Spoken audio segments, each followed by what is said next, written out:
నమస్తే. VTV special debate కార్యక్రమానికి స్వాగతం. ఈరోజు ఈ కార్యక్రమానికి సంబంధించి మనతో పాటు ఉన్నారు తిలక్ గారు, కొమ్మినేని శ్రీనివాసరావు గారు, వివిఆర్ కృష్ణరాజు గారు. అయితే సుప్రసిద్ధ జర్నలిజంలో 4 దశాబ్దాలు పైబడి ఉన్నటువంటి జర్నలిస్టు, సంపాదకులు, స్వర్ణాంధ్ర పత్రిక సంపాదకులు కేజీబీ తిలక్ గారు మనతో పాటు ఉన్నారు. తిలక్ గారు, ప్రొఫెసర్ నాగేశ్వర్ గారు మనకి తెలుగునాట ఆయన ఒక ప్రొఫెసరు, ఒక మాజీ శాసన మండలి సభ్యులు, మంచి మేధావి, మోటివేటరు, అన్నిటినీ మించి ఆయన జర్నలిజంలో కూడా హ్యాన్స్ ఇండియా పత్రిక సంపాదకులుగా చేశారు.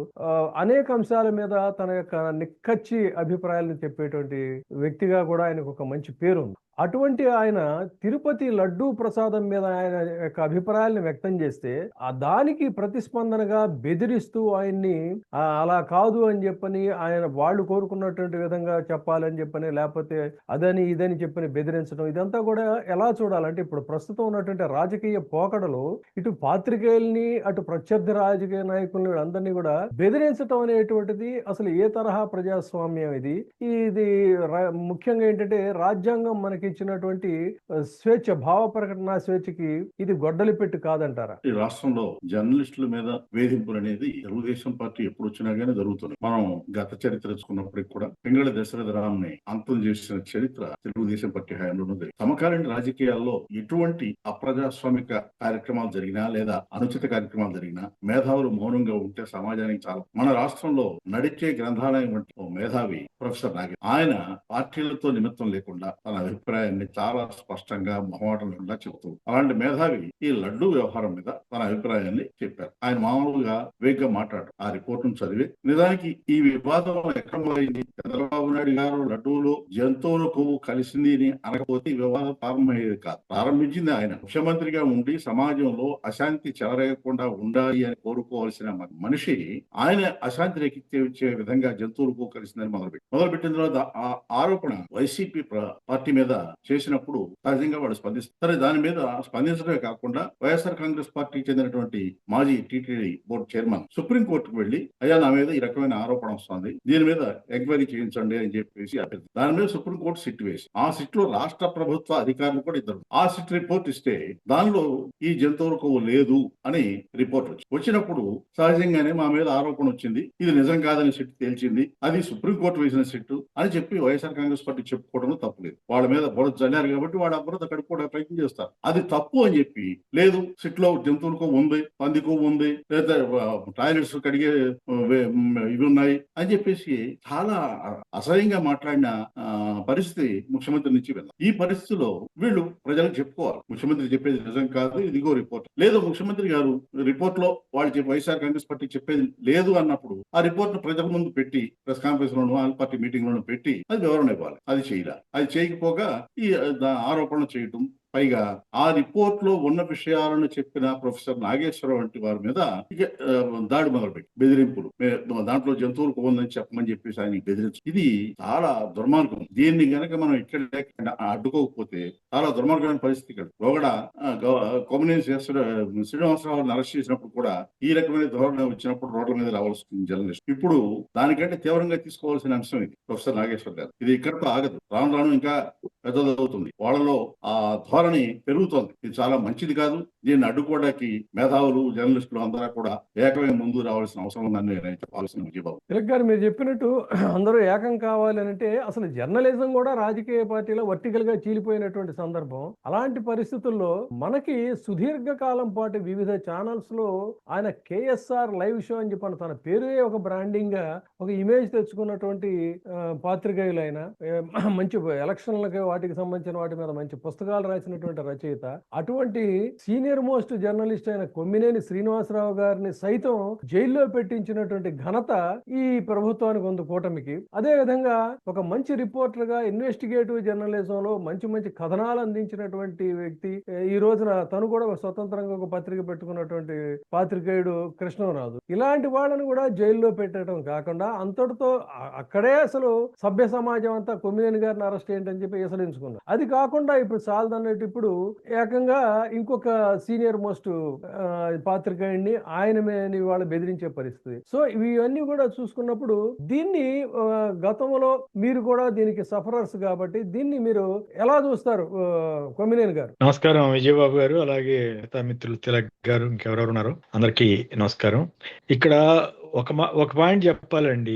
ఆంధ్రప్రదేశ్ లో జర్నలిజానికి చెదలు పట్టిస్తున్నారు. ఇది చాలా దురదృష్టం. మీరు గమనిస్తే 2019-24 మధ్య జరిగాయి అంటూ ఒక ముద్ర వేసి తిరుమల లడ్డూకి సంబంధించినటువంటి విపరీతమైన విద్వేష ప్రచారాన్ని చేశారు. అందరూ ఆశ్చర్యపోతారు. సిబిఐ రిపోర్టు వస్తే మొత్తం అన్ని కలిపి రాయాలి. కానీ అట్లా కాకుండా పనిగట్టుకుని అప్పుడు కల్తీ జరిగింది, పామాయిల్ జరిగిందని అంతకు ముందు జంతు కొవ్వు అన్న అంశాన్ని పక్కదారి పట్టించి ఈ పాయింట్లు తీసుకొచ్చారు. ఈ పాయింట్లు తీసుకొచ్చినప్పుడు అనుమానం వచ్చింది, ఏమిటి వీళ్ళు ఇది రాస్తున్నారు, సంథింగ్ ఈజ్ దేర్ అని. అంటే వాళ్ళకి ముందు లీక్ అవుతుంది కాబట్టి, అది లీక్ అయింది కాబట్టి అలా రాయటం మొదలు పెట్టారు. ఆ తర్వాత అసలు అందరికీ తెలిసింది ఆ సమాచారం.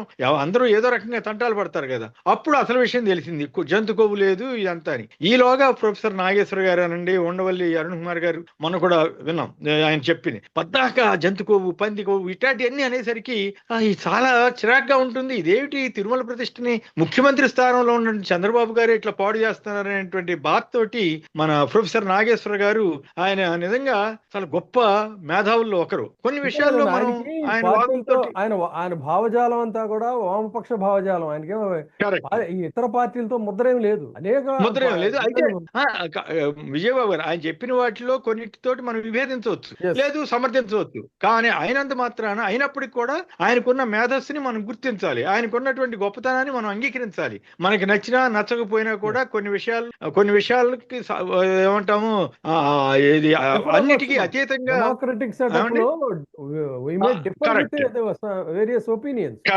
కరెక్ట్. కానీ దురదృష్టవశాత్తు చివరికి ఆయన్ని బెదిరించటాలు, ప్రొఫెసర్ నాగేశ్వర గారికి బెదిరింపు కాల్సి రావటం ఆశ్చర్యం కాదు. కానీ ప్రొఫెసర్ నాగేశ్వర గారికి బెదిరింపు కాల్సి రావటం అంటే మొత్తం ప్రజాస్వామ్యాన్నే ఖూనీ చేసినట్లు, మొత్తం ప్రభుత్వం తప్పు చేస్తోందన్న సంగతి 1-2 సార్లు అర్థమవుతోంది. ఇప్పుడు బయటపడతానే కదా ఆ లడ్డూ కల్తీకి సంబంధించినటువంటి ఇష్యూ.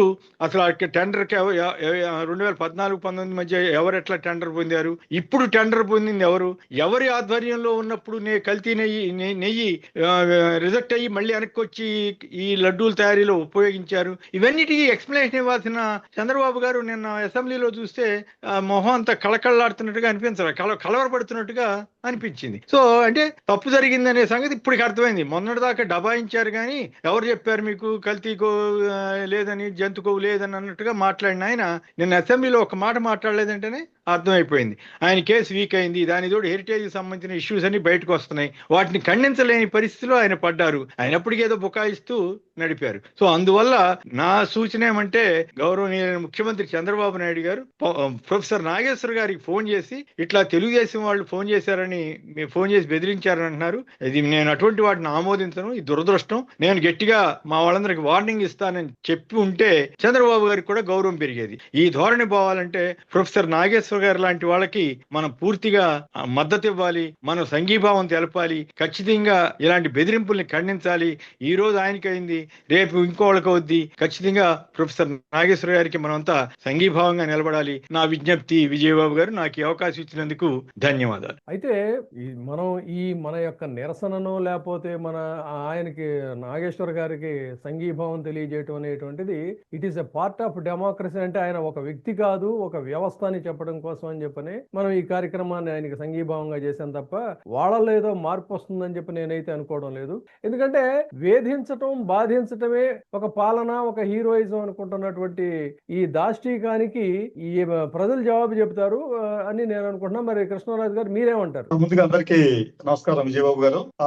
ప్రొఫెసర్ నాగేశ్వరరావు గారి మీద చేసిన పరమ భయంకరమైన బూతులు ఆయన మీద ప్రయోగించారని చెప్పి ఆయన అంటున్నారు. అయితే ఇటువంటి దాడులు ఆంధ్రప్రదేశ్ లో అనేక మంది మీద జరిగాయి. వ్యక్తిత్వ హననం అనేది, అలాగే ఎదుటి వ్యక్తులను కించపరచడం, వారి నోరు పోయించడం, ఎదుటి వ్యక్తులకు వాస్తవాలు తెలియకుండా అవాస్తవాలు మాత్రమే చెప్పే ప్రయత్నం చేయడం అనేది ఈ రోజున ఒక భయంకరమైన వ్యాధిగా సమాజంలో వ్యాపించింది.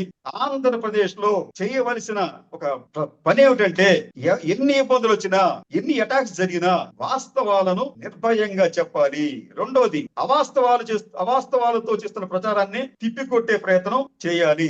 దీనికి తగ్గట్టుగా ప్రతి పౌరుడు కూడా తన వంతు బాధ్యతగా ఏది వాస్తవమో ఏది అవాస్తవమో తెలుసుకునే ప్రయత్నం చేయాలి. చాలా ముఖ్యమైనది. ఇప్పుడు చూద్దాం, మనం అయితే మన వంతు ప్రయత్నం మనం చేద్దాం ఎక్కడ కూడా. అదే విధంగా ప్రొఫెసర్ నాగేశ్వర్ గారు కూడా ఆయన అన్నది ఏంటంటే, మీరు ఎలాంటి బెదిరింపులు చేసినా ఏం చేసినా కూడా, మీరు ఏం చేసినా కూడా నేను భయపడనని చెప్పని ఆయన చాలా ధైర్యంగా చెప్పారు. మీరిద్దరూ సైతం కూడా మీ అక్రమ కేసులు బనాయించిన అమ్మో అనుకోకుండా తిరిగి మనం విశ్వసించినటువంటి జర్నలిజంలో అదే మీ యొక్క భావజాలాన్ని మీరు వ్యక్తీకరిస్తున్నారు. కాబట్టి భౌతిక పరమైనటువంటి దాడులు, రాజ్యహింస అనేటువంటివి జర్నలిజం మీద పని చేయ జాలవు అని చెప్పని మనం నిరూపిస్తున్నాం. ధన్యవాదాలండి మీరు ఈ ప్రోగ్రామ్ లో పార్టిసిపేట్ చేసేందుకు.